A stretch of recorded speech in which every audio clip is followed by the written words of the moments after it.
NST twins, যে কিনা এত বড় একটা ইউটিউবার, যার ইউটিউবে 2 মিলিয়নেরও বেশি সাবস্ক্রাইবার আছে, কিন্তু সে এখনো ভিউয়ার্সটাই পাইলো না। কিন্তু কেন? এরকমও হাজার ক্রিয়েটর আছে যারা ভিউয়ার্স পাওয়ার যোগ্য, কিন্তু গেরিনা তাদের ভিউয়ার্সটা দেয় না কেন? যেখানে একটা সময় রুলস ছিল, যার ফেসবুকে 50,000 ফলোয়ার আর ইউটিউবে 2 লক্ষ সাবস্ক্রাইবার থাকবে, তাকেই কিন্তু গেরিনার পক্ষ থেকে ভিউয়ার্স দেওয়া হবে। কিন্তু কই সেটা? এমনকি আমাদেরকে গেরিনা বারবার বলছে, তোমরা এইটা করো ওইটা করো, তাহলেই কিন্তু তোমাদেরকে ভিউয়ার্স দেওয়া হবে। কিন্তু সেটাই বা কোথায়? এগুলা নিয়ে আমি মাঠে ঠিকই নামবো, কেউ মুখ না খুললেও আমি ঠিকই মুখ খুলবো। সিয়াম ভাইয়ের এক ভিডিওতে টুইন্স ভাইকে যখন জিজ্ঞেস করা হয়, আপনি তো এখনো ভিউয়ার্স পান নাই, তো এটা নিয়ে কি আপনার কিছু বলার আছে? তখন কিন্তু আমাদের টুইন্স ভাই কিছু কথা বলে। সেটা দেখার আগে তোমাদের কাছে একটাই চাওয়া, তোমরা যারা এখনো আমাদেরকে ফলো করো নাই, একটু কষ্ট করে ফলো করে আমাদের ফ্যামিলির মেম্বার হয়ে যেও। তুমি এত কন্টেন্ট ক্রিয়েশনে মাশাআল্লাহ আমার থেকে বড় 2 মিলিয়নের উপর ক্রিয়েটর তুমি।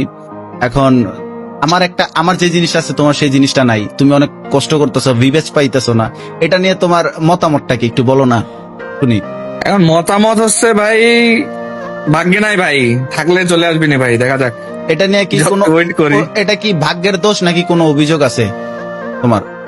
অভিযোগ তো আছে, কারণ এই জিনিসটা একটু দেখা উচিত। কারণ কেউ যদি একটু খাটনি করে কষ্ট করে কন্টেন্ট বানাইতেছে ভাই, সেও তো ডিজার্ভ করে জিনিসটা, ট্রু ট্রু, তাই না? ইয়েস। তাহলে ভিউয়ার্স নিয়ে তোমার এইটুকুই আক্ষেপ, তাই তো?